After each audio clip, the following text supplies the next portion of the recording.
Hi! Welcome to Richard Kabili YouTube channel, and for today's tutorial, I will be teaching you on how to add filters and personal focus on iPhone X.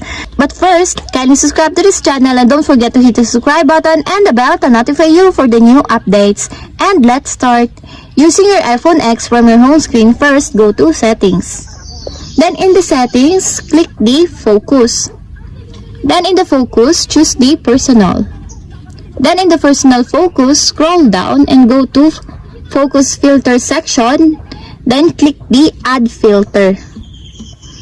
Then after that, choose the applications that you want to add the filters. For example, messages. Then after that, click add.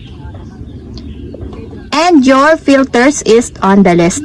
And that's it. We have successfully added filters and personal focus on iPhone X. If you have a question, can comment down below. Don't forget to hit the subscribe button and the bell to notify you for the new updates.